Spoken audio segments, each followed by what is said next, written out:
नमस्कार, मैं हूं आरती हिंद। आप देख रहे हैं विजनरी योगी।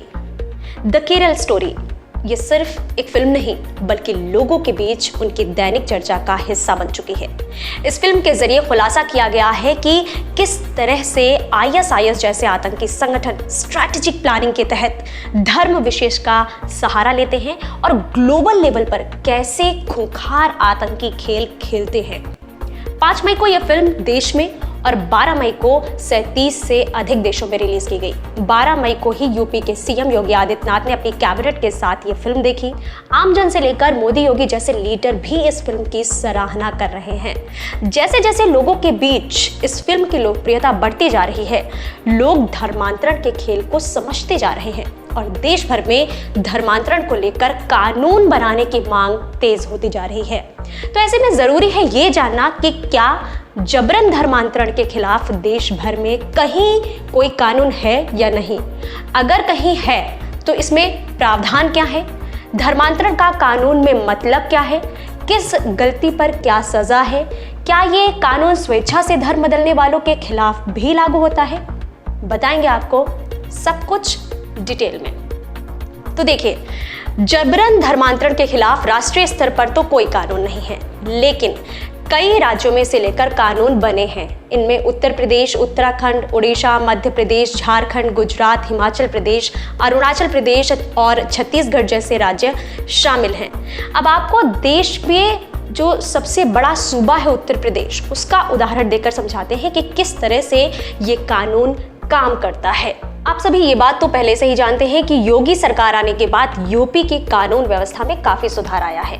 उत्तर प्रदेश में गुंडा राज के अलावा जबरन धर्मांतरण जैसे मामले पूर्व से ही लगातार सामने आते रहे थे, जिसको लेकर विजनरी सीएम योगी आदित्यनाथ ने उत्तर प्रदेश गैर कानूनी धार्मिक रूपांतरण कानून को लेकर काम किया, जो कि अब भारत सरकार द्वारा अधिनियमित एक कानून बन गया है।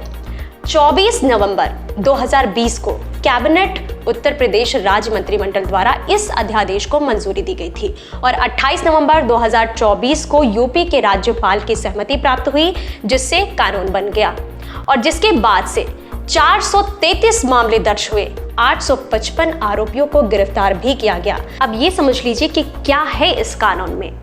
इस कानून के तहत झूठ, जबरन, मिथ्या प्रभाव दिखाकर, धमकाकर, लालच देकर, विवाह के नाम पर या धोखे से किया गया या कराया गया धर्म परिवर्तन अपराध की श्रेणी में आता है। ऐसे धर्म परिवर्तन कराने या करने के मामले में अगर एक धर्म से दूसरे धर्म में परिवर्तन नहीं किया गया तो इस बात के सबूत की जिम्मेदारी आरोपी बनाए गए शख्स पर ही होगी। इस कानून के अनुसार अगर कोई व्यक्ति सिर्फ शादी के लिए लड़की का धर्म बदलवाता है तो ऐसे में शादी कानून की नज़र में अवैध मानी जाएगी। अब जानिए कि कितनी सजा या जुर्माने का प्रावधान है। तो जो कोई भी इस कानून का उल्लंघन करेगा उसे कम से कम 15,000 रुपये जुर्माना, कम से कम 1 साल की कैद का सामना करना पड़ेगा, जिसे 5 साल तक के लिए बढ़ाया भी जा सकता है। SC, ST या महिला या नाबालिग के संदर्भ में इस कानून का उल्लंघन अगर कोई करता है तो उसे 25,000 रुपये जुर्माना, कम से कम 2 साल की जेल की सज़ा होगी, जिसे 10 साल तक के लिए बढ़ाया जा सकता है। यहाँ ये जानना भी ज़रूरी है कि ये कानून सभी धर्मों के लिए समान है, कोई भी धर्म इससे अछूता नहीं है, कोई भी धर्म। इसके अलावा यदि कोई व्यक्ति अपनी मर्जी से धर्म बदलना चाहता है तो धर्म परिवर्तन की प्रक्रिया भी इस कानून में इंगित है। अपनी मर्जी से धर्म परिवर्तन करने वाले व्यक्ति को 2 महीने पहले जिला मजिस्ट्रेट यानी डीएम को सूचना देनी होगी। उसे इस बात की घोषणा करनी होगी कि वो ये फैसला बिना किसी लालच के, डर के या बहकावे में नहीं ले रहा है। अगर वो ऐसा नहीं करते तो इस कानून का उल्लंघन माना जाएगा। दोषी पाए जाने पर शख्स को 6 महीने से 3 साल तक की सजा का प्रावधान होगा। साथ ही जुर्माने की रकम 10,000 से कम नहीं होगी। तो ये उत्तर प्रदेश सहित 9 राज्यों में जबरन धर्मांतरण के खिलाफ इस तरह से कानून बनाया गया है, जिसके बारे में हर व्यक्ति को पता होना चाहिए और ज़रूरत पड़ने पर हर नागरिक इससे मदद ले सकता है। उम्मीद करते हैं आपको जानकारी अच्छी लगी होगी और आप इसे सभी अपने जानने वालों के साथ शेयर करेंगे और ऐसी ही जानकारियां हम आपके लिए लेकर आते रहते हैं, इसलिए चैनल को सब्सक्राइब ज़रूर कर लीजिएगा। वीडियो पसंद आई है तो लाइक भी ज़रूर कीजिएगा और जाते जाते आप ये ज़रूर बताइए कि क्या आप भी चाहते हैं कि पूरे देश में इस तरह का कोई कानून बने।